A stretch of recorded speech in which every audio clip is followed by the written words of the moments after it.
நம்ம இன்றைக்கி என்ன பார்க்க போகிறோன்னா 10 வருஷத்துக்கு முன்னாடி 15 வருஷத்துக்கு முன்னாடி 20 வருஷத்துக்கு முன்னாடி இறந்து போனவங்களுக்கு டெத் சர்டிஃபிகேட் எப்படி வாங்குறது அதை பற்றி தான் பார்க்க போகிறோம்.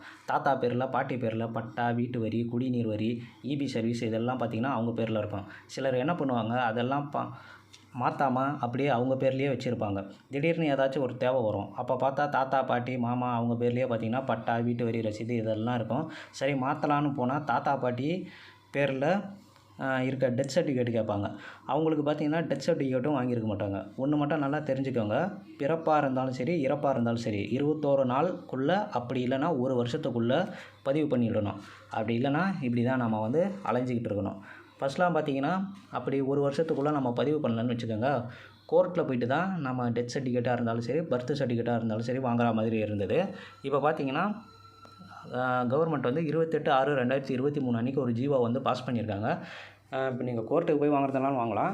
அப்படி இல்லைனா ஆர்டிஓ இருக்கிறாருல, ரெவென்யூ டிவிஷனல் ஆஃபீஸர், அவர்கிட்டயே பார்த்திங்கன்னா நீங்கள் மனு கொடுத்து சரியான காரணம் சொல்லி அவர்கிட்டையும் பார்த்திங்கன்னா நீங்கள் வாங்கலான்னு சொல்லியிருக்காங்க. அதோட ஜீவோ தான் இது. இந்த ஜீவோவை நான் கீழே வீடியோ டிஸ்கிரிப்ஷனில் கொடுக்குறேன். இது எப்படிலாம் என்னென்ன மாதிரி ஃபார்ம்லாம் வாங்கணும், எவ்வளோ பேமெண்ட்டு எல்லாத்தையும் பற்றி லைன் பை லைனாக பார்க்கலாம். சாதாரணமாக ஒருத்தர் இறந்தால் 21 நாளுக்குள்ளே இறந்தவரோட இறப்பை பதிவு செஞ்சிடணும். அப்படி பார்த்தீங்கன்னா யார்கிட்ட போய் இதை பண்ணணுன்னா, அதாவது 21 நாளுக்குள்ளே இல்லைனா அதிகபட்சம் ஒரு வருஷத்துக்குள்ளே யார்கிட்ட போய்ட்டு பதிவு பண்ணணுன்னு பாருங்கள். வில்லேஜ் பஞ்சாயத்து, அதாவது கிராம ஊராட்சியாக இருந்தால் பிஏஓ தாசில்தார், டவுன் பஞ்சாயத்து, இப்போ பேரூராட்சியாக இருந்தால் செயல் அலுவலர், எக்ஸிக்யூட்டிவ் ஆஃபீஸர் ஈஓன்னு சொல்லுவாங்க. அதுக்கப்புறம் பார்த்திங்கன்னா முனிசிபாலிட்டினா நகராட்சி ஆணையர், கமிஷனர் அவர்கிட்ட போய்ட்டு, அப்படி இல்லைனா கார்ப்பரேஷன்னா மாநகராட்சி ஆணையர்.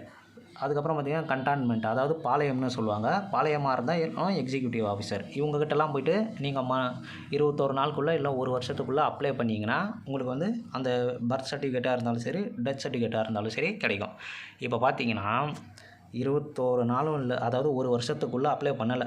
இப்போ காலதாமதம் ஆகிடுச்சு, அதாவது 10 வருஷம் 20 வருஷம் ஆகிடுச்சு. நம்ம இன்னும் அப்ளை பண்ணலன்னா அந்த 21 நாள் தாண்டி 20 வருஷம் 25 வருஷம் ஆச்சுன்னா ஒன்று கோர்ட்டில் போய்ட்டு அப்ளை பண்ணணும், இல்லைனா ஆர்டிஓ ரெவென்யூ டிவிஷனல் ஆஃபீஸர் வருவாய் கோட்டாட்சியர்கிட்ட போகணும். நாமளே ஃபார்ம் ஃபில்அப் பண்ணி அப்ளை பண்ணலாம். அது எப்படி பண்ணலான்னா, இந்த தாலுகா ஆஃபீஸ் இல்லைனா RTO office old death certificate form எப்படி அப்ளை பண்ணணும் அப்படின்ட்டு பார்த்திங்கன்னா, இந்த தாலுகா ஆஃபீஸில் இல்லைனா ஆர்டிஓ ஆஃபீஸுக்கிட்ட போனீங்கன்னா இந்த ஜெராக்ஸ் கடை இருக்கும் வெளியெல்லாம். அவங்களாம் பார்த்திங்கன்னா ஃபார்மெட்டை வச்சுருப்பாங்க. ஆன்லைனில் பார்த்திங்கன்னா இந்த அப்ளிகேஷன் ஃபார்மெட்டு கிடையாது. அவங்கக்கிட்ட இந்த ஜெராக்ஸ் கடைக்கு வச்சுருப்பாங்க இல்லையா, அந்த ஆர்டிஓ ஆஃபீஸாண்ட இந்த தாலுகா ஆஃபீஸாண்டெல்லாம் அவங்கக்கிட்ட போய் கேட்டிங்கன்னா அவங்களே பார்த்திங்கன்னா உங்களுக்கு ஃபில்அப் பண்ணி கொடுத்துருவாங்க. அங்கேயே பார்த்திங்கன்னா ஃபஸ்ட்டு ஃபில்அப் பண்ணுவாங்க. அதாவது பார்த்திங்கன்னா அந்த மனுவில் ₹10 கோட் ஸ்டாம்ப் ஒட்டி அவங்க ஃபஸ்ட்டு என்ன பண்ணுவாங்கன்னா நான் அவைலபிலிட்டி சர்டிஃபிகேட்டை அப்ளை பண்ணுவாங்க. ஃபஸ்ட்டு என்னென்னா இங்கே பாருங்கள், அதாவது இப்போ உதாரணத்துக்கு 2000 ஒருத்தர் இறந்து போயிட்டாருன்னு நான் இப்போ அப்ளை பண்ணுறீங்கன்னு வச்சுக்கோங்க. 2000 போய் அப்ளை பண்ணுறீங்கன்னா அந்த 2000க்கு முன்னாடி 1999 அவர் இறந்ததுக்கான ரெக்கார்டு இருக்கா. அதுக்கப்புறம் பார்த்திங்கன்னா அப்புறம் 2001 இப்போ முன்னாடியும் பார்ப்பாங்க பின்னாடியும் பார்ப்பாங்க. இந்த 3 வாட்டியும் பார்த்துட்டு, அதான் முன்னர் பின்னர் நடுவில் இப்போ அப்ளை பண்ண இந்த கரண்ட் டேட்டுன்ட்டேன், நீங்கள் சொன்ன அந்த கரண்ட் டேட்டில் இல்லைன்னு வச்சுக்கோங்க. அவங்க என்ன பண்ணுவாங்கன்னா அதுக்கு ஒரு சர்டிஃபிகேட் கொடுப்பாங்க, அதாவது கிடைக்க பெறாமை சான்று. அப்படி ஒருத்தர் இறக்கவும் இல்லை, இவங்கக்கிட்ட எந்த ரெக்கார்டும் இல்லை அப்படின்னு சொல்லிவிட்டு இவங்க சான்று கொடுப்பாங்க. அந்த சான்று பற்றி யார் கொடுப்பாங்கன்னா அது இவங்க தான். சொன்ன மாதிரி தான் வில்லேஜ் பஞ்சாயத்தாக இருந்தால் தாசில்தார், விஏஓ, டவுன் பஞ்சாயத்தாக இருந்தால் எக்ஸிக்யூட்டிவ் ஆஃபீஸர், முனிசிபாலிட்டியாக இருந்தால் கமிஷனர், இப்படி தான் கார்ப்பரேஷனாக இருந்தால் கமிஷனர், பாளையமாக இருந்தால் எக்ஸிக்யூட்டிவ் ஆஃபீஸர். இவங்க தான் கொடுப்பாங்க. இவங்க என்ன பண்ணுவாங்கன்னா இவங்க கொடுத்ததுக்கப்புறம் நீங்கள் பார்த்திங்கன்னா அதெல்லாம் அட்டாச் பண்ணி அந்த நான் அவைலபிலிட்டி சர்டிஃபிகேட்டையும் சேர்த்து அட்டாச் பண்ணி, இறந்தவர் இருக்கார் பாருங்க, செத்து போனவரோட என்னென்ன ஐடி ப்ரூஃப் வைக்கணும்னு சொல்லியிருக்காங்க பாருங்கள். நீங்கள் போகும்போதே இது எல்லாத்தையும் எடுத்துகிட்டு போயிடுங்க. இது எல்லாத்தையும் எடுத்துகிட்டு போயிட்டிங்கன்னா நீங்கள் அவங்க ஃபஸ்ட்டு பார்த்திங்கன்னா விஏஓ கிட்ட தான் வரும். விஏஓ கிட்ட இருந்து தான் நான் அவைலபிலிட்டி சர்டிஃபிகேட் வரும். அங்கேருந்து திரும்ப அது கொஞ்சம் பெரிய ப்ராசஸ் தான். இப்போ பார்த்திங்கன்னா இறந்தவரோட ஆதார் கார்டு இல்லை driving licence, passport, voter ID, ration card இதில் ஏதாச்சும் ஒன்று இருந்தால் போதும், நீங்கள் அதையும் கொடுக்குற மாதிரி இருக்கும். அதுக்கு அடுத்தது பார்த்திங்கன்னா இறப்புக்கான சான்று. அவர் செத்து போனார் பார்த்திங்களா, அவர் என்ன காரணத்துக்காக செத்து போனார், அதுக்கான சான்று இதில் காரணம் கொடுத்துருக்காங்க பாருங்கள். இதில் ஏதாவது ஒன்று இப்போ பார்த்தீங்கன்னா, இப்போ சுடுகாட்டில் எரிச்சு இருந்தால் இல்லைனா புதைச்சி இருந்தால் அங்கே ஒரு ரசீது கொடுத்துருப்பாங்க, அந்த ரசீது கொடுக்கணும்.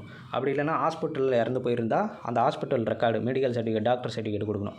இப்போ பார்த்தீங்கன்னா ஆக்சிடென்ட்லேயோ மர்டரோ சூசைடோ அந்த மாதிரிலாம் ஆகி இறந்துருந்தாருன்னா எஃப்ஐஆர் போட்டு இருப்பாங்க.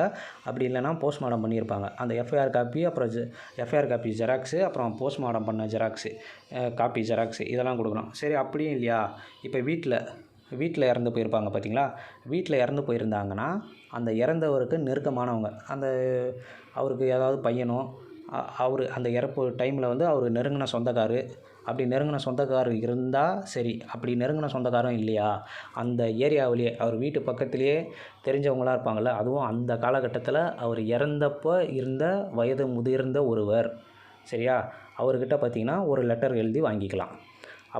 அதுக்கப்புறம் இன்னொரு விஷயம் என்னென்னா, அந்த மாதிரி நீங்கள் லெட்டர் எழுதி வாங்குறீங்கள, அவங்கக்கிட்டேயும் பார்த்திங்கன்னா இந்த ஆர்டிஓ சரி, விஏஓ சரி எல்லோரும் விசாரணை பண்ணுவாங்க. அதுக்கு அடுத்தது பார்த்திங்கன்னா உறுதிமொழி, டிக்ளரேஷன்னு சொல்லுவாங்க. இப்போ நம்ம ஜாதி சர்டிஃபிகேட் அதெல்லாம் வாங்கும்போது பார்த்திங்கன்னா, இப்போ ஆன்லைனில் டிக்ளரேஷன் ஒன்று கொடுப்போம் பார்த்திங்களா, அந்த உறுதிமொழியையும் கொடுக்கணும். அதாவது பார்த்திங்கன்னா இந்திய தண்டனை சட்டம் 177, 199 படி பார்த்திங்கன்னா சரியான தகவல் கொடுக்கணும். அப்படி சரியான தகவல் கொடுக்கலன்னா இந்திய தண்டனை சட்டம் 177, 199 படி பார்த்திங்கன்னா உங்கள் மேலே நடவடிக்கை எடுக்கப்படணும், அதில் போட்டிருக்கோம். சரிங்களா, அதனால் கொடுக்குற தகவலெல்லாம் கொஞ்சம் சரியான தகவலாக கொடுங்க முடிஞ்ச வரைக்கும். அப்புறம் பார்த்திங்கன்னா இதெல்லாம் பண்ணி முடிச்சதுக்கப்புறம் நியூஸ் பேப்பரில் ஆடு கொடுக்கணும். என்னென்னு கொடுக்கணுன்னா, இப்போ நீங்கள் ஒருத்தருக்கு அப்ளை பண்ணுறீங்க பாருங்கள், அவருக்கு அந்த ஒருத்தருக்கு வந்து 20 வருஷத்துக்கு முன்னாடி இறந்து போயிட்டார், இல்லை 24 வருஷத்துக்கு முன்னாடி இறந்து போயிட்டார், இவருக்கு வந்து நான் இப்போ டெத் சர்டிஃபிகேட்டு வந்து அப்ளை பண்ண போகிறேன், இதில் யாருக்காச்சும் ஆட்சேபணம் இருந்தால் 30 நாளுக்குள்ளே வந்து நீங்கள் ஆட்சேபணம் தெரிவிக்கலாம் அப்படின்னு வந்து நீங்கள் பேப்பரில் ஆட் கொடுக்கணும்.